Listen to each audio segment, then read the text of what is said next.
अस्सलाम वालेकुम नाजरीन, मैं हूं गुलाम अब्बास शाह और आज की वीडियो बहुत अहम है। आप ये वीडियो पूरी लाजमी देखिएगा और ये खासकर अहम है पाकिस्तान और भारत दोनों ममालिक के हवाले से, जो रहने वाले लोग हैं उनके लिए, क्योंकि इसमें बड़ी अहम खबरें हैं और बड़ी इंतहाई अहम डेवलपमेंट्स हैं जो कि कल पाकिस्तान में परसों हुई।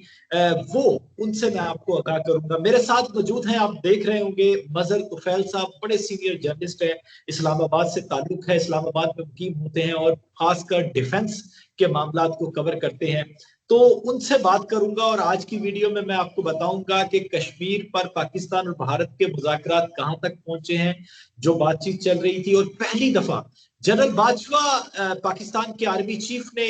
जो पाकिस्तान के लगभग 30 के करीब सीनियर सहाफियों से मुलाकात की, एंकर पर्सन से मुलाकात की, उसमें क्या क्या बातें हुई और क्या क्या डिटेल्स बताई गई कश्मीर के हवाले से, अफगानिस्तान का पीस प्रोसेस के हवाले से, पाकिस्तान की इंटरनल पॉलिटिक्स के हवाले से, और खासकर अभी अभी अफसार आलम का एक वाकया अफसोसनाक हुआ और उसके इस तरह के बाकी वाकयात के हवाले से क्या बातें हुई। क्योंकि तलत हुसैन जो कि बड़े सीनियर जर्नलिस्ट हैं, उन्होंने एक ट्वीट करके इसको कंट्रोवर्सी फैलाने की कोशिश की है कि शायद ये जो है ये एक अपनी हुकूमत के खिलाफ अपनी एक लॉबिंग की गई है। हाल इस तमाम मामला से आज पर्दा उठाने की कोशिश करूंगा। मजहर तुफैल की तरफ चलते हैं। मजहर, बहुत शुक्रिया वक्त देने के लिए। सबसे पहले मजहर, मैं आपसे ये समझना चाहूंगा, पूछना चाहूंगा कि जनरल बाजवा, पाकिस्तान के आर्मी चीफ ने जर्नलिस्टों से मुलाकात की, कश्मीर के हवाले से बड़ी अहम बातें हुई हैं वहां पर, पाकिस्तान और भारत के दरमियान जो बातचीत की खबरें चल रही थी उस बारे में भी कुछ ऐसी कंफर्मेशन सामने आई है। ये आपके पास क्या खबरें हैं, क्योंकि आपने इस स्टोरी को रिपोर्ट किया है और इसमें आपके पास अंदर की बातें क्या है कि क्या क्या चीजें हो चुकी हैं और क्या आने वाले दिनों में होने जा रही है। जी शुक्रिया बासत। पहली बात यह कि जनरल बाजवा ने जो एंकर पर्सन है, सीनियर एंकर पर्सन,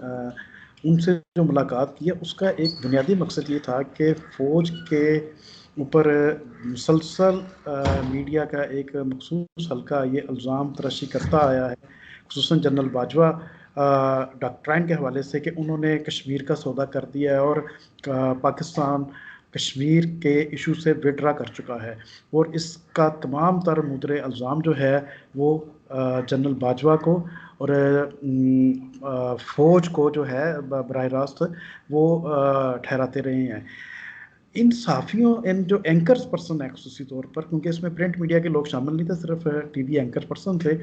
उनसे बुनियादी तौर पर मुलाकात का मकसद यही था जनरल बाजवा का, कि उन्हें अपना जो मौक़िफ़ है बड़ा वाज़ेह तौर पर बता दें, क्योंकि आने वाले दिनों में मुमकिन तौर पर इनमें से बेशतर जो टीवी एंकर्स हैं वो अपना, क्योंकि उन्हें खारजी सतह पर जो होने वाले मुज़ाकरात होते हैं और मामलात जो हैं दो डिफरेंट ममालिक के दरमियान, सम टाइम उसकी हाउ नोज़ नहीं होती, और वो जैसे एक पॉलिटिकल शो करते हैं अपने टीवी चैनल्स पर बैठकर, इसी तरह खारजी अमूर को भी वो उसी तरह ही डिस्कस करते हैं। बाज़ दफ़ा इंफॉर्मेशन एक्सेस जो होती है वो नहीं दी जाती, क्योंकि ये स्टेट अफेयर्स होते हैं और हर एक को की एक्सेस नहीं दी जानी चाहिए और दी भी नहीं जाती, और ये पूरी दुनिया में यही एक फार्मूला जो है ये अडॉप्ट किया जाता है। मगर इसके बावजूद जनरल बाजवा ने बड़े खुले दिल का मुज़ाहरा किया, और उन तमाम, और जो उनके खुसूसी तौर पर एक चीज़ यहाँ पे चीज़ वाज़ेह कर रहे हैं आप, कि जो इंतहाई मुखालिफ लोग थे, यानी कि उसमें अगर आप देखें हामिद मीर, मुनीज़ जहांगीर, आप देख लें कि उसका जो किरदार आसमा जहांगीर की बेटी है, और इस तरह बेशुमार और लोग भी थे क्रिटिक, जो जो नॉर्मली क्रिटिक कहलाते हैं और क्रिटिक है। मुझे मुझे मुझे मुझे मदर साहब, मुझे कश्मीर और भारत के बारे में जो बात वहां पे हुई वो अंदर की बात बताएं, क्योंकि इस वक्त उसके बाद आगे चलते हैं, क्योंकि बहुत सारे इश्यूज हैं। कश्मीर और भारत में क्या डेवलपमेंट हो रही है और आने वाले दिनों में क्या हो सकता है। जी, ये बात इसमें ये देखें, अगर आप कश्मीर के हवाले से बात करते हैं तो जो इस बुनियादी तौर पर एंकर को बुलाने का बुनियादी मकसद था वो यही था कश्मीर के हवाले से कि बातचीत की जाए और आने वाले दिनों में मुस्बत पेशरफ्त होने वाली है। इसकी हम तवक्को कर सकते हैं, कोई हम फाइनल कोई स्टेटमेंट नहीं दे सकते, मगर तवक्को की जा सकती है कि पाकिस्तान और भारत के दरमियान बहुत ज़्यादा मुस्बत पेशरफ्त होने वाली है आइंदा चंद रोज़ में।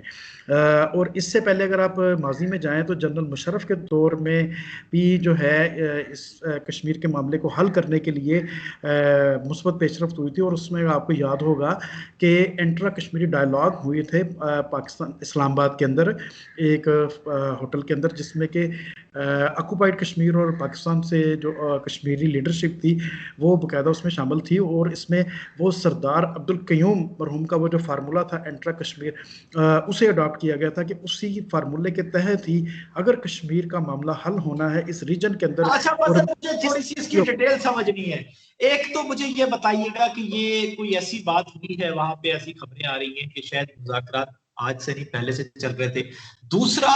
370 की बात होती रही है, 370 के बारे में कोई उन्होंने बड़ी बात की, और 35A जो हटाया गया था इसके बारे में कोई इशारा दिया, ये थोड़ा सा स्पेसिफिकली अगर मैं समझना चाहूँ। जी जी, ये बिल्कुल क्लियर बात हुई है। इसमें जनरल बाजवा ने अपना जो मौक़िफ़ था और जो पाकिस्तान का मौक़िफ़ रहा है माजी में, और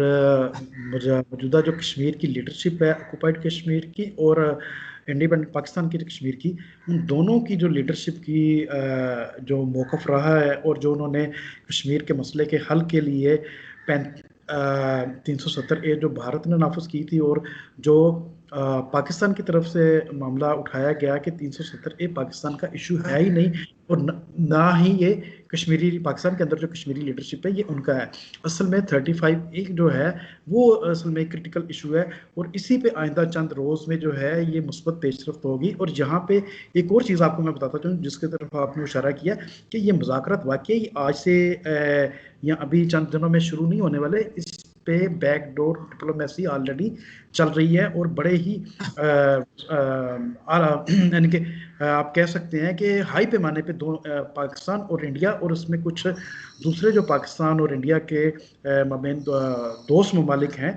उनका किरदार बड़ा इंपॉर्टेंट है, और वो इसमें अपना मुस्बत रोल अदा कर रहे हैं, किरदार अदा कर रहे हैं। और इसीलिए ये तवक्को की जा रही है कि आइंदा चंद रोज़ में मुमकिन तौर पर कुछ ऐसी डेवलपमेंट हो इस रीजन में जो पीस के हवाले से और कश्मीर के मसले के हल के लिए एक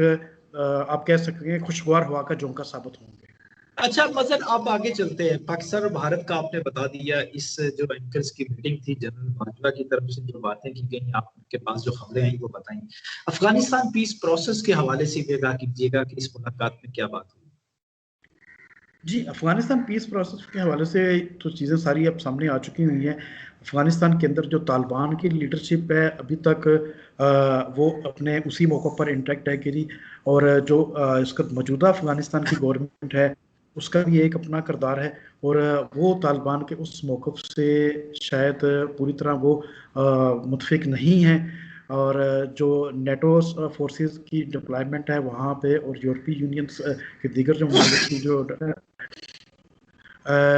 वो भी अब इस पीस प्रोसेस के तहत, क्योंकि अमेरिकन प्रेसिडेंट जो बाइडेन कह चुके हैं कि हम पुल आउट कर रहे हैं अपनी जो फोर्सेस हैं यहाँ से, तो ये एक इस स्टेज पे आकर कि जब अफ़गानिस्तान के अंदर अभी तक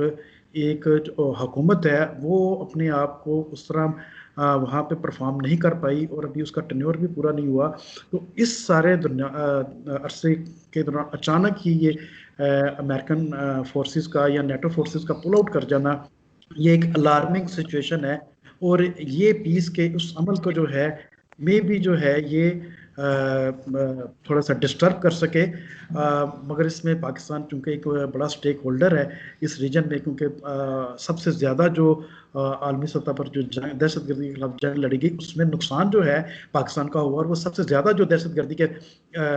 वाक़यात हुए वो वहीं से अफ़गानिस्तान ही की तरफ से पाकिस्तान की तरफ आए लोग।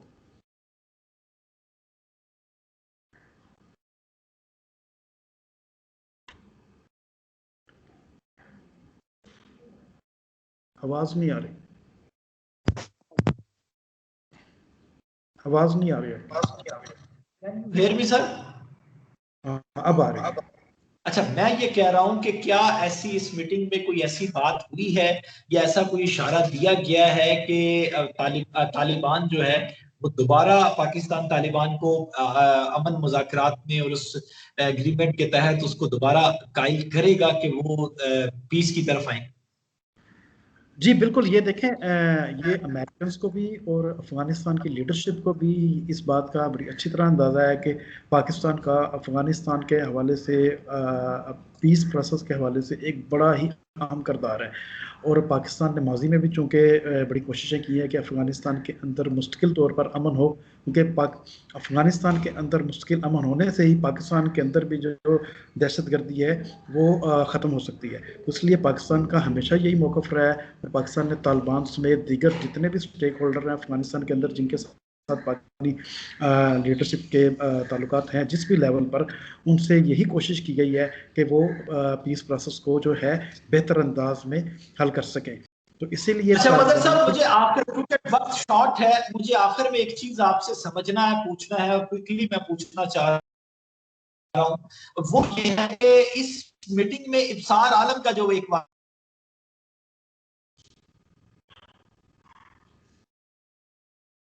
इंटरनेशनली भी शोर मचा और इंटरनेशनली लोगों ने आकर भी बात की, ये इब्सार आलम के वाक़े के ऊपर इस जो मुलाकात थी, ये एक बड़ी डिटेल मुलाकात थी, इसमें कोई जिक्र हुआ, कोई बात हुई?